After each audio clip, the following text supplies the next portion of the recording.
SDM itu tuh punya big data sebelum yang menjadi acuan lah buat SDM tuh nugasin anggotanya. Tapi kalau misalnya kita udah nugasin berdasarkan pengalaman-pengalaman hidup Pak, tapi orangnya ini tuh ternyata waktu tugasnya tuh kurang perform. Kira-kira tuh Polri ada nggak sih cara-cara khususnya dalam mengatasi hal ini? Jadi setiap orang itu sebenarnya kalau di polisi itu sudah diidentifikasi kompetensinya masing-masing, kemudian diberikan beban tugas. Ternyata case-nya di dalam hal ini ternyata tidak sesuai ekspektasi dari organisasi. Nah, itu langsung dilakukan evaluasi apakah dia tetap di jabatan ini, tapi dia mungkin diberikan arah-arahan dan petunjuk, kamu harusnya begini terusnya, atau bisa juga dia langsung ditarik dari jabatan itu dikasih jabatan lain, kemudian dia ditingkatkan kompetensinya itu untuk memperbaiki kekurangan waktu dia dikasih jabatan. Nah, di kami itu ada namanya pelatihan, ada namanya, nah pelatihan itu maksimal sebulan, ada namanya di pendidikan pengembangan spesialis itu antara sebulan sampai 2 bulan atau 3 bulan. Itu tergantung dari teknis atau fungsi teknis yang diberikan kepada yang bersangkutan. Untuk kebetulan di Bank Spes itu juga pengelolaannya di tempat saya, jadi di Bank Spes itu setiap fungsi itu berbeda-beda. Jadi serse reskrim bareskrim itu dia punya banyak di Bank Spes, ada tentang tambak, ada tentang tanah, ada tentang cyber, ada tentang ekonomi. Itu fungsinya adalah untuk peningkatan kompetensi anggota dalam pelaksanaan tugas baik teknis maupun taktis, kemudian juga sarana untuk memperbaiki apabila ada personil yang diketemukan begitu dia sudah ditugaskan ternyata tidak performnya mengecewakan. Nah, itu sudah dilakukan perbaikan. Dan di polisi pun ada personil-personil yang memiliki catatan hal tersebut tidak serta-merta hanya dilihat dari materi fungsi teknis itu. Bisa jadi mungkin dilakukan pendalaman mungkin dari sisi psikologis yang bersangkutan, mungkin dari sisi pendekatan lain yang bersangkutan secara mental, secara kerohanian, mungkin dia sedang ada masalah keluarga segala macam. Itu diidentifikasi. Polisi punya biro psikologi, polisi punya bakdim religi yang menangani masalah rohani, psikologi yang menangani masalah mental. Jadi anggota-anggota bermasalah itu biasa sudah akan dilakukan penanganan yang seperti itu. Jadi sudah komprehensif. Nah, kalau soal tindak lanjutnya ada yang bisa sampai tuntas, ada yang biasa terkendala proses penanganan performan atau non performan itu bisa ada yang diperbaiki, ada yang ternyata memang ada hal tertentu yang membuat yang bersangkutan mungkin akhirnya ditaruh di bagian yang tidak terlalu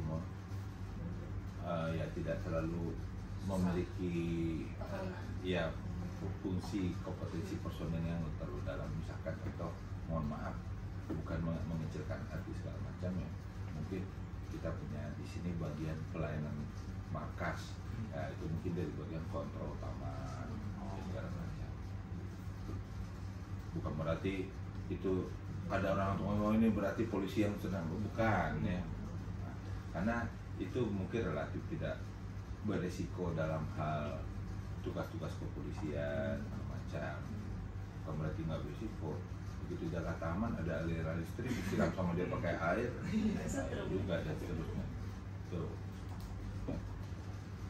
Itu kalau dari sisi performan. Terus tadi nanya big data. Nah, kita punya seperti ini big datanya kalau polisi. Nah, ini saya ambil diri saya sendiri, bisa ambil yang lain tapi nah, begitu saya ambil ini yang saya bilang, jabatan saya sudah di sini, di jabatan saya sini sudah 1 tahun 5 bulan 4 hari. Jadi sampai hari ini pun ada. Kemudian tempat tanggal lahir saya hidup di tinggi 31 November 72, agama saya Islam, suku saya Minang, handphone saya ini. Kemudian saya sudah pendidikan pengembangan kepolisiannya ini mulai dari AKABRI, PTIK, Serbin, PPD. Kemudian untuk pendidikan umum saya mulai dari tanda jasa apa aja yang sudah saya punyain. Terus kemampuan bahasa. Baru bahasa Batak. Iya, ada Pak. Tidak aktif tuh. Iya, tapi kalau orang ngomong saya ngerti. Asesmen, sebenarnya ada lagi asesmen Kapolres, kalau SDM, terusnya. Ini penugasan kalau saya pernah tugas luar struktur atau mungkin pernah pasukan PBB di luar negeri segala macam. Kalau gitu, berarti atau luar struktur? Iya, di sini deh masuk penugasan. Nah, kalau ditanya nanti bagaimana polisi menentukan ini bisa di sini, ini salah satu kita akan lihat dari sini. Ini baru data ini aja, ada data personal yang lebih dalam. Tapi itu yang menentukan. Ini kartu identitas saya udah elektronik juga. Yang menentukan kerjaan itu pemimpin atas atau emang ada bagian sendiri yang menentukan kayak dari data itu kerjanya apa itu ada? Oh, jadi kalau kita kayak saya setiap pindah jabatan itu kan melalui sebuah dewan wanja itu dewan pertimbangan kebijakan. Nah, sehingga dilakukanlah mutasi itu sifatnya kalau sebenarnya hampir sama, tapi kalau di polisi itu yang saya sampaikan, mutasi itu ada yang sifatnya promosi, pengembang ke jabatan yang lebih tinggi, ya lebih tinggi dari strata mungkin eselonisasinya atau mungkin dari sisi besar tunjangan jabatannya dan sebagainya. Kemudian kepangkatannya bisa naik apa enggak di jabatan. Sifatnya promosi. Ada yang sifatnya mutasi itu relatif selevel. Ada yang sifatnya demosi mungkin karena ada permasalahan tertentu, ada atau seperti yang disampaikan tadi tidak perform, bisa jadi itu dia didemosi, diturunkan jabatannya. Nah itu setiap itu akan masuk di sini. Iya. Ini sebenarnya ada lagi karakter berikutnya di samping keluarga Solo. Ada catatan personil. Nah catatan personil itu dia lebih dibatasin untuk diakses. Itu lebih banyak kompartemen yang berwenang, seperti kalau kita di Propam, Itwaskum itu yang bisa mengakses. Jadi seperti saya selama 30 tahun saya melaksanakan tugas, ada nggak catatan personil saya? Mungkin saya pernah melakukan pelanggaran disiplin, pernah melakukan pelanggaran kode etik, bahkan mungkin pernah melakukan tindak pidana. Itu ada di catatan. Itu tuh kemarin untuk untuk polisi sekolah lagi, misalkan kayak mau naik jabatan baru terus itu akan jadi pertimbangan. Jadi kita dari 42 karakter itu nanti ada namanya 13 komponen. Nah 13 komponen itu bagian spesifikasi yang lebih dari 42 yang terlalu digit itu diambil 13 yang besar-besar saja. 13 itu mulai misalkan riwayat sekolahnya, ya. Jadi ada jabatan tertentu atau sekolah tertentu yang dia harus S1. Kalau dia belum S1 berarti dia tidak akan memenuhi syarat. Ada yang mungkin diutamakan yang sudah S2, berarti kalau dia belum S2, cuma S1 apalagi SMA, dia tidak akan dapat prioritas. Bisa daftar tapi mungkin dia tidak diprioritaskan untuk duduk di jabatan itu, atau kalau sekolah untuk ikutin sekolah tersebut. Terus kalau ada lagi komponen itu selain catatan personil, kesehatan. Jadi kita punya, ini kan tadi saya nanya hari Jumat dari Kesberkala SDM.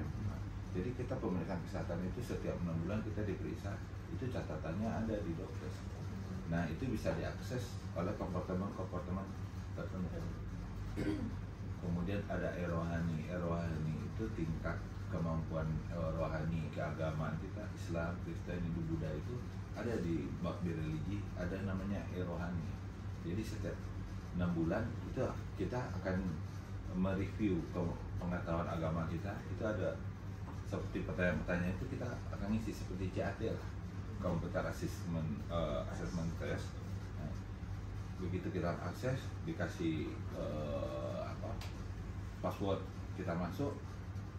Nanti selamat pagi, Combo Center, Anda akan mengikuti ini, silakan kerjakan soal di bawah ini. Soal itu acak, bisa jadi ada yang sama kita, ada yang sebagian besar berbeda.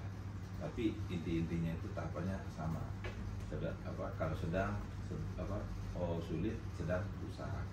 Terus kalau mungkin yang sifatnya kalau di Islam misalkan yang sifatnya syariat, makrifat, hakikat, nah itu ada semua.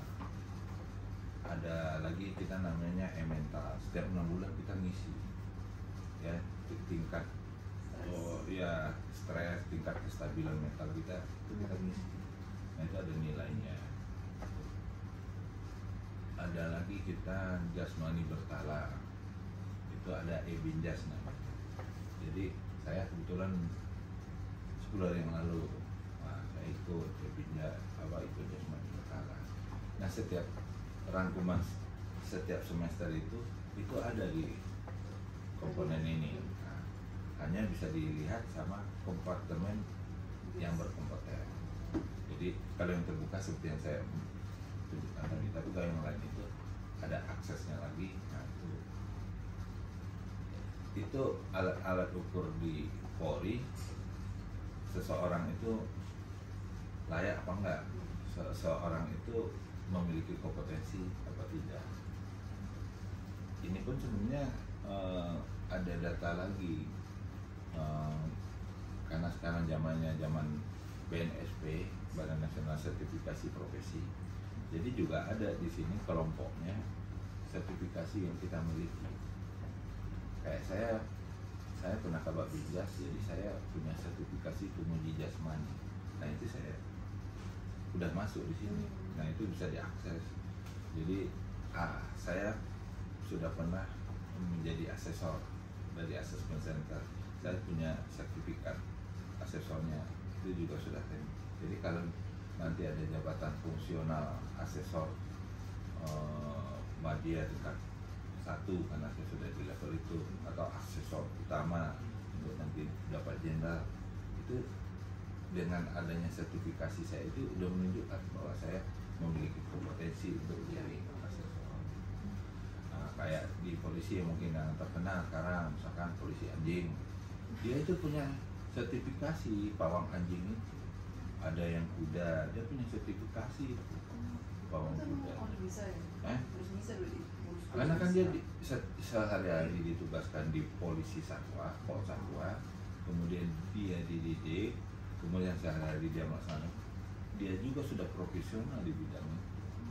Makanya kalau dia diberikan tanggung jawab seekor anjing, itu dia sudah menyatu dengan anjing itu. Anjing itu kan beda-beda. Ada yang anjing untuk narkoba, ada anjing untuk bahan peledak, ada anjing yang untuk mengidentifikasi barang bukti. Nah, contoh kalau bencana alam itu biasanya itu anjing yang memiliki spesifikasi mengendus barang bukti. Nah, misalkan terjadi pembunuhan, kan sering diciumin baju si korban. Nah, yang melekat ada darah di baju si korban itu. Nah, diciumin anjingnya kan nyari. Karena anjing itu tahu, bau amis darah ini, kesini arahnya kesini ini. Nah, itu ya,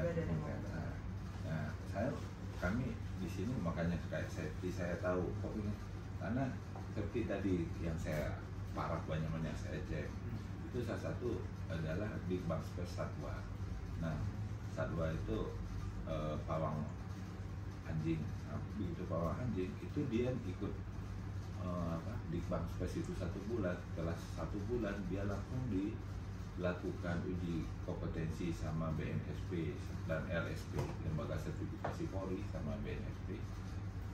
Begitu dia selesai pendidikan, dia langsung dapat sertifikat pawang anjing. Jadi secara ininya pertanggungjawaban organisasi segala macam. Kenapa dia yang dipercaya ini? Karena memang dia sudah pelatihan dan dia memiliki sertifikasinya.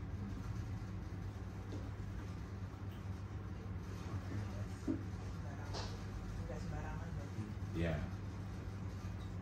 Tadi kan Bapak udah bilang cara mengatasi personal yang kurang perform gitu kan. Yeah. Nah, kalau misalnya dari segi mempertahankan budaya akuntabilitas personil gitu Bapak, itu ada nggak sih strategi yang digunakan?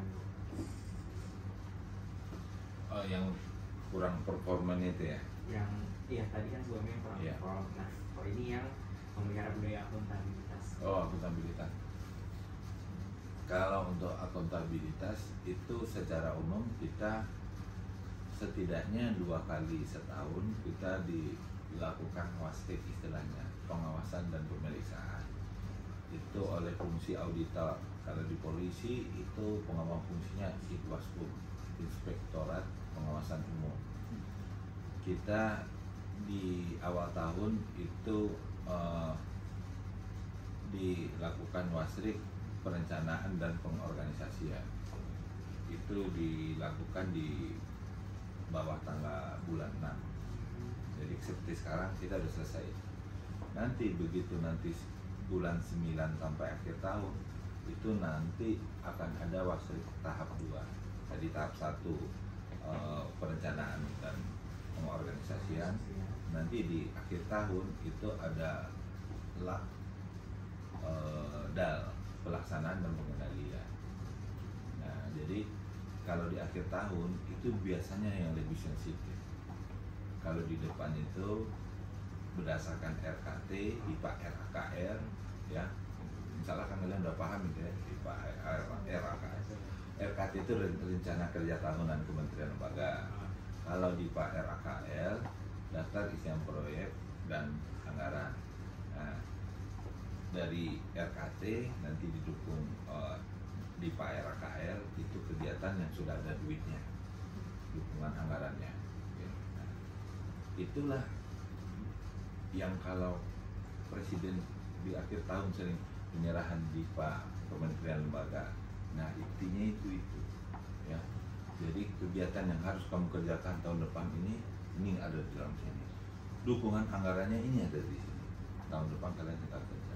Nah, kita begitu nerima itu, seperti saya, itu begitu akhir tahun dan awal tahun, itu Januari tanggal 1 sampai tanggal 5 maksimal itu, saya langsung membuat jabaran dari di Pak RK SDM, nanti ke Dalpers, Dalpers turun ke Lektik. Saya akan membuat rencana distribusi anggaran. Nah, jadi Rendiskar saya bentuknya seperti yang saya cerita tadi, mana kalender? Enggak, yang yang jadi Rendiskar itu program kegiatannya itu kan Januari itu saya ngerjain apa yang saya seleksi.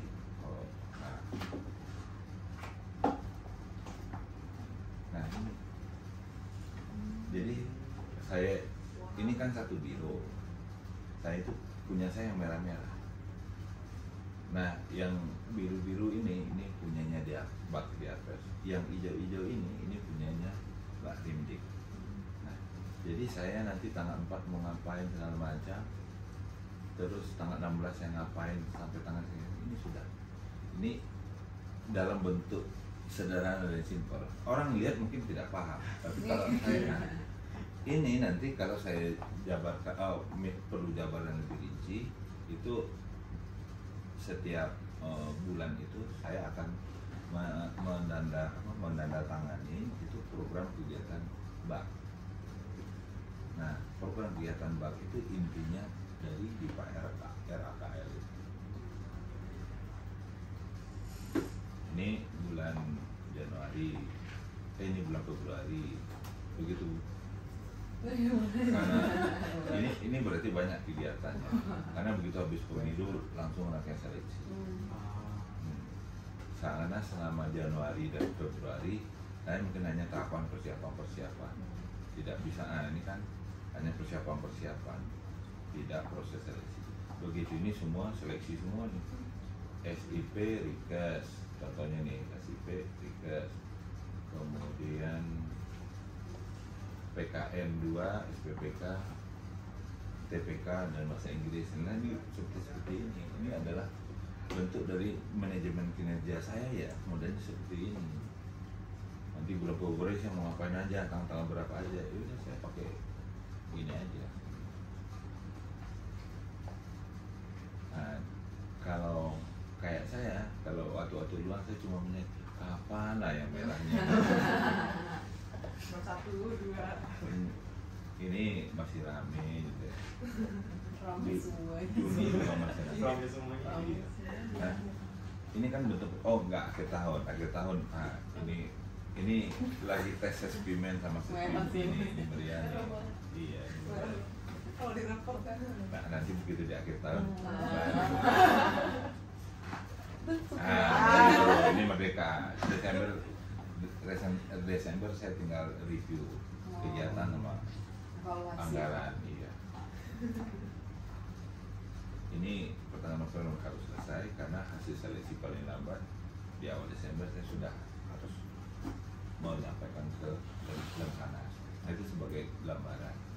Jadi kalau ditanya bagaimana manajemen organisasi yang baik, tidak ada rumusannya yang paling baik. Semua itu baik.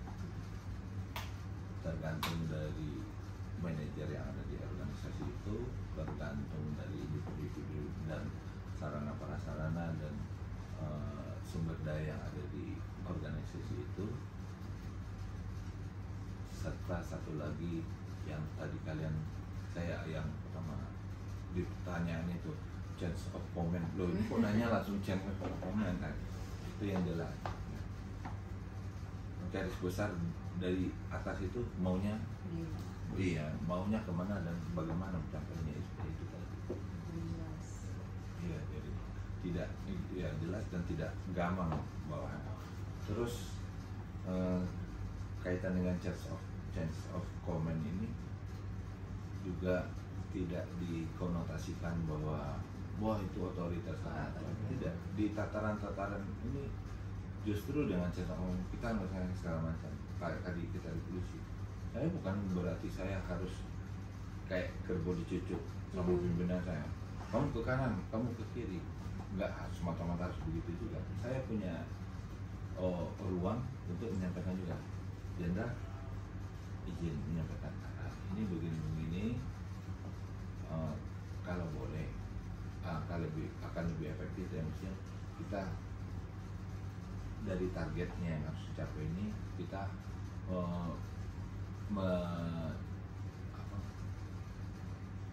mengejar goal itu. Sekarang kalau boleh kita pakai metode begini pertimbangannya lebih efisien di waktu, personil yang dibutuhkan nggak terlalu banyak, dukungan anggarannya bisa lebih ini karena dukungan anggaran terbatas segala macam. Sama pimpinan saya Karo Dapes saya itu dia kan bukan sembarang orang, dalam artian juga bukan otomatis kalau dia sudah jadi jenderal segala macam pasti dia punya kompetensi lebih. Begitu kita berikan saran masukan ya dengan cara yang sopan dan baik, pasti orang kan mereka pasti juga oh iya juga benar juga masalah kalian saya saran jenderal boleh itu yang ini itu diakomodir nanti dalam pelaksanaan tolong dikoordinasikan dengan ini biar tambah lebih baik lagi maksimal. Jadi juga bukan A, B, laksanakan. Jenderal ini. Kan saya udah perintah A, B, enggak juga, enggak seperti itu. Iya, jadi dan itu sebenarnya bukan hanya di polisi. Ya mohon maaf, kita kalian sekarang Gen Z. Ada yang lagi ngetren sekarang dibahas, ya kan? Gen X, Y, Z. benar kan? Milenial. Bagaimana kalau dibandingin dengan gen baby boomer? Nah, semua punya kelebihan kekurangan. Ya. Kalau baby boomer mungkin daya kreatif segala macam kurang, iya. Terus lebih mandiri, tidak terlalu tergantung pada sesuatu. Itulah kan kasarannya, lebih tahan banting. Beda X, Y sama Z. Apalagi Z ini. Ya, mungkin ada satu hal yang mereka kurang banting, kurang tahan banting. Terus tergantung dengan sesuatu, dalam hal ini kalau sekarang teknologi. Kalau nggak ada teknologi kok bingung ini mau apa kan? Berbeda kan. Terus ada yang agak menggelitik benar apa tidak, tapi menurut saya ada benar. Gen X, Y, Z ini berbeda dengan baby boomer. Baby boomer dalam pelaksanaan tugas segala macam diberikan koreksi, diperintahkan untuk melakukan perbaikan. Dengan marah atau tidak marah, mereka bisa menerima dengan baik. Setelah diberikan arahan, mereka bisa langsung kerja lagi. Tapi kalau X, Y, Z, begitu dia dikoreksi, apalagi dimarahin, dia kan ngambek ataupun tersinggungnya, perlu masa rehabilitasi dan konseling itu dimarahin sekali, konselingnya perlunya setidaknya waktu seminggu. Jadi seminggu itu nggak bisa dikasih target kerja dan sebagainya. Healing dulu. Lo benar kan healing dulu. Apa ibaratnya cuman dites. Kamu kok begini caranya begini, kamu kok pemborosan. Begitu ditinggal pergi, ya itu tadi nangis, itu langsung otaknya buntu seminggu, perlu healing lah, nonton ke bioskop. Enggak kan? Itu kan lingkungan kalian loh. Nah di organisasi kalian pikir kayak kita di polisi, kita nggak kaji, kita kaji.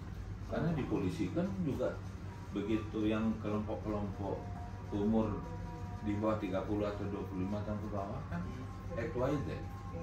Dan itu bagian dari organisasi yang juga harus dikelola dengan baik.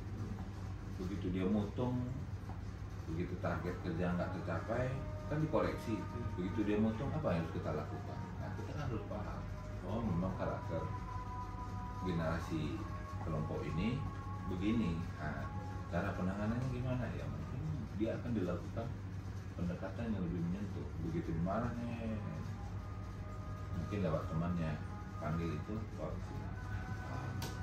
Kalau mau jadi pimpinan, enggak udah berbeda. Dimarahin itu hari ini dibiarin mungkin loss kerjanya, besok misalkan Alia, kamu Alia dibiarin hari ini loss, dia nggak produktif, tapi besok memang Alia panggil bawa ke sini, kamu dampingin, karena dekat itulah, kamu dampingin. Nah, baru kita sebagai pimpinan akhirnya juga harus merangkap jadi konselor. Kalau dikoreksi itu untuk masa depanmu. Segera perbaiki, kamu nggak usah mutung, nggak usah begini-begini, itu kan benar. Nah itu peran pimpinan. Jadi kalau ngomong tentang kepemimpinan itu sebenarnya banyak hal. Kayak kita di polisi itu biasa kita belah-belah lagi. Ada seorang pemimpin harus paham operasional. Operasional itu kayak tugas-tugas lapangan macam. Itu dengan berbagai risiko, berbagai tantangannya. Terus pimpinan juga harus paham fungsi staf. Ya kalau mau dibilang fungsi operasional itu fungsi utama, ini fungsi pendukung. Fungsi pendukung itu apa? Mungkin administrasi, surat perintah tugas kalau tidak dilengkapi segala macam. Begitu melakukan upaya paksa, jadi bumerang. Kita bisa di pra-peradilan, bisa dinyatakan penyidikan atau penyelidikan kita lakukan tidak sah demi hukum, sehingga kita harus kembali dari nol. Itu hal yang krusial. Nah kita harus paham ada lagi fungsi pemimpin di samping yang dua itu. Fungsi pemimpin itu di samping komandan yang tadi marah, memperbaiki kalau tidak pas proses dengan goal dari organisasi. Di situ juga pemimpin itu dia sebagai kakak, sebagai orang tua, sebagai konselor yang tadi saya sampaikan. Nah itu kalau di manajemen kepemimpinan di kita di polisi itu diarahkan seperti itu. Ya kalau tidak, makin banyak polisi yang bunuh diri karena dia punya senjata. Ya kan? Itu pun sudah dilakukan seperti itu masih tetap ada. Ya. Karena untuk diminimalisir bisa, kalau dibuat nihil belum tentu. Nah apalagi nih, jadi mungkin pertanyaan terakhir nih buat closing Alfie.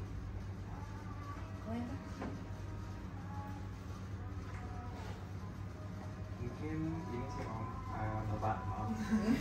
Ada nggak sih langkah-langkah yang dilakukan sama Bapak sebagai pimpinan sama Polri mungkin untuk memberikan feedback guna mendukung pembelajaran, terus kerjasama sama perbaikan dalam organisasi, serta dalam melayani masyarakat gitu.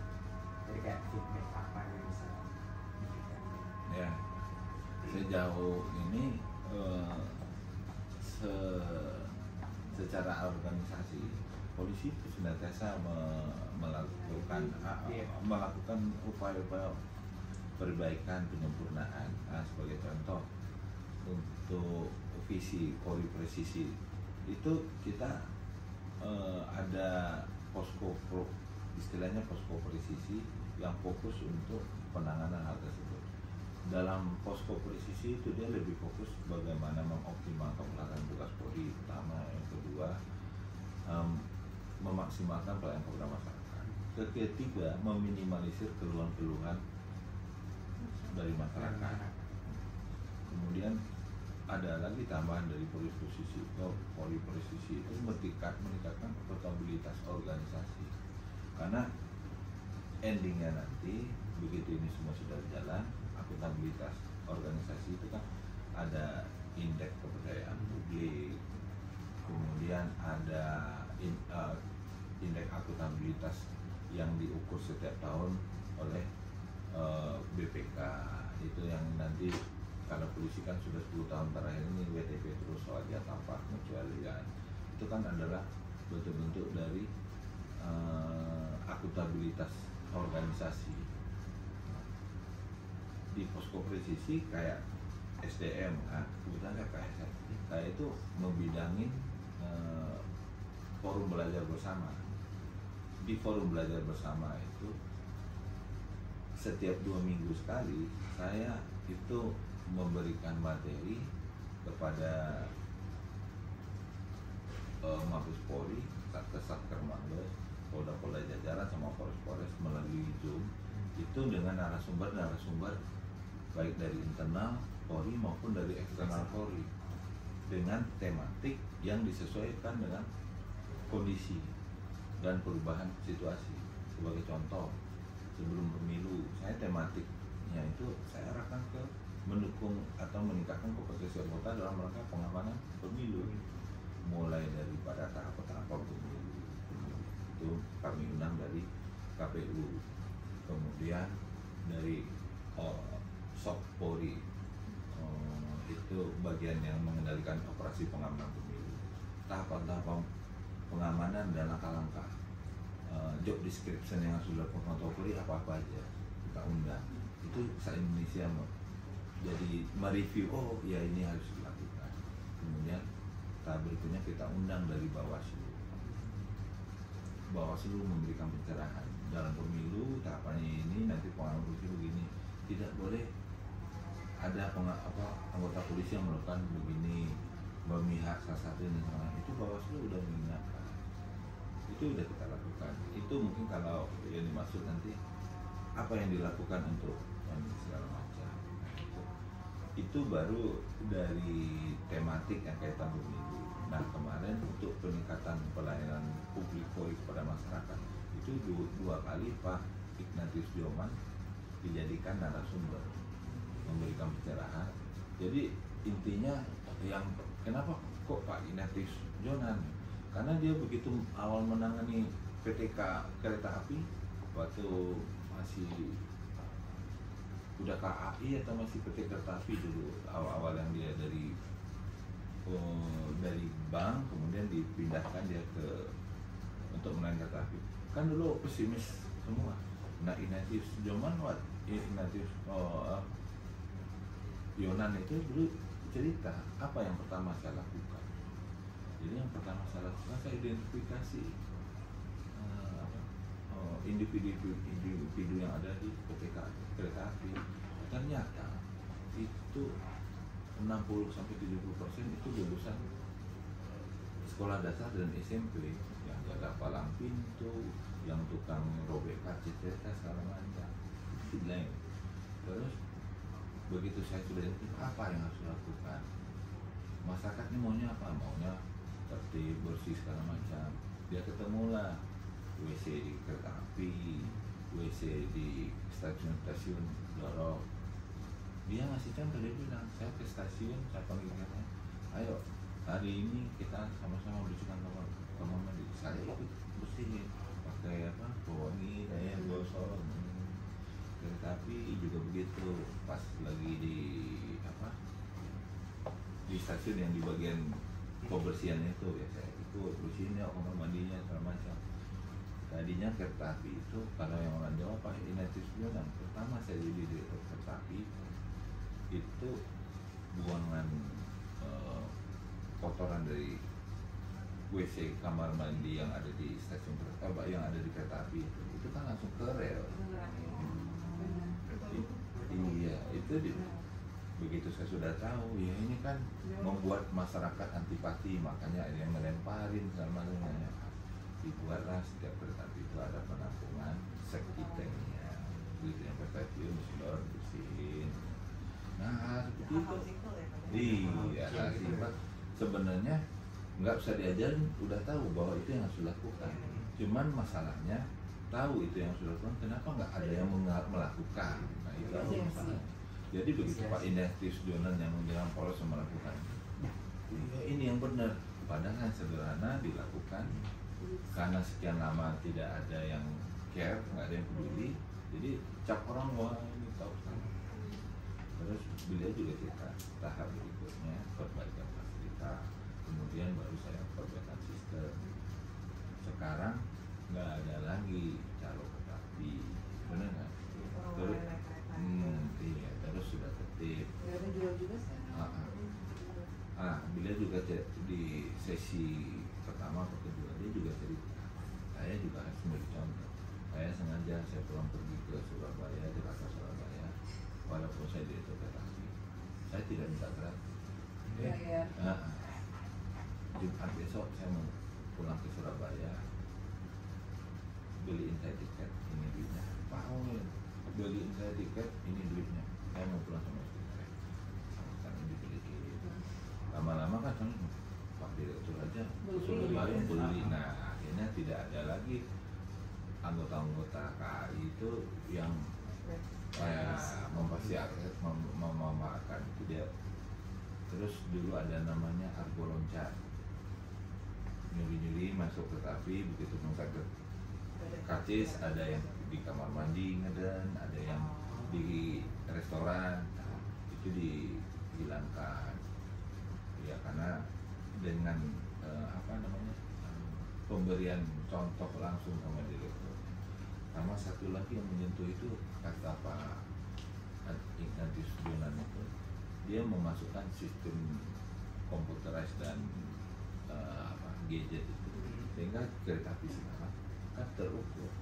Dia jam segini, dia dari Jakarta Surabaya Jakarta Semarang, itu sudah ada jam-jamnya. Itu harus on time, karena kalau tidak on time itu masinis itu catatan sekali 2 kali habis itu grounded. Jadi dari masinis bisa jadi nanti jadi jaga palang pintu. Iya, jaga ini dulu lah mungkin apa jadi tiketing bisa, kalau nggak teknisi apa kapal kereta api. Kalau mungkin membal masih cuek aja, ya mungkin nanti jadi tidak dapat. Dan itu ketauladan itulah yang dilakukan. Makanya beliau saya sempat ini begitu saya selesai itu katanya udah paling balik lagi sistem sudah saya bangun, siapapun orangnya, kalau taat dengan sistem tidak akan berubah. Sampai sekarang nggak berubah kan? Malah semakin baik. Itu, dan malah semakin berkembang. Direktorat Jenderal Kereta Api itu bukan hanya menangani kereta api, ya kan, MRT, terus sekarang ada LRT, ada WUS lagi. Nah itulah mungkin pembelajaran manajemen organisasi yang mungkin salah satu bisa, kalau ada mungkin catatan-catatannya atau ada bukunya, itu bisa dipelajari. Kalau zaman saya dulu, awal-awal saya mungkin jadi polisi, itu yang terkenal itu manajemen 1 miliar santri AB. Jadi kalau santri, iya cuman maksud saya mungkin sempat banyak bukunya dulu Tandri Abeng.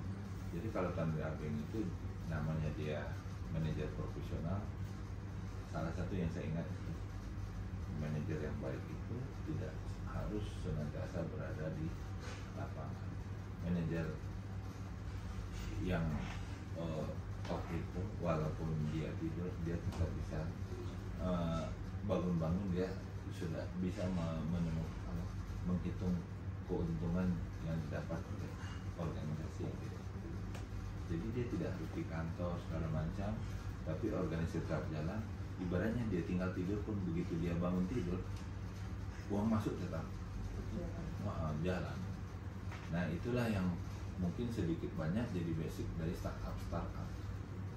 Startup kan bagaimana dia membuat usaha yang besar, tidak harus dengan modal yang besar, tidak harus dia menyiapkan sarana prasarana yang banyak. Kayak Gojek kan dia nggak harus beli motor 1 juta unit. Padahal kalau ditanya sekarang berapa anggota drivernya Gojek sebelum motor, kayaknya di Jakarta aja iya.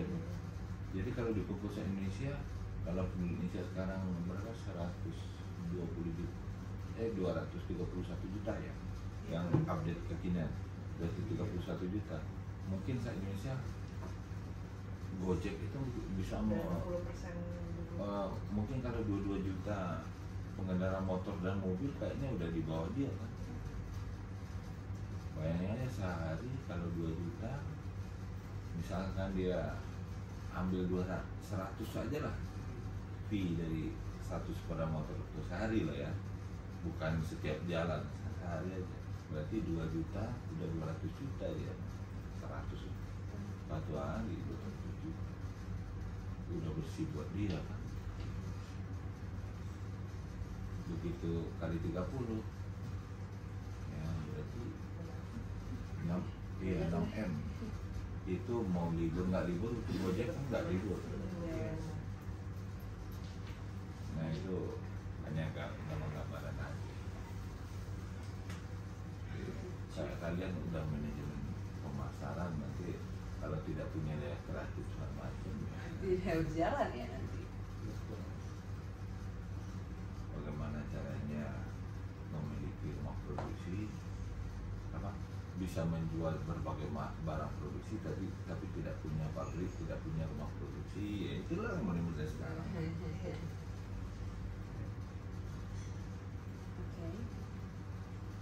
Mungkin itu tadi pembahasan kita ya terkait dengan gimana organisasi yang kita bahas yang berjalan di Polri ya. Mungkin kita dapat terapkan kalau suatu hari nanti lebih positif sama juga. Semoga ya, amin gitu. Jadi pembelajaran juga buat kita datang ke Wisma melihat nonton video ini. Mungkin terima kasih Bapak Ertel atas waktu dan kesempatannya dan ilmunya juga. Mohon maaf kalau kita ada kesalahan dan merepotkan. Mungkin sekian kali ya. Terima kasih. Terima kasih semuanya.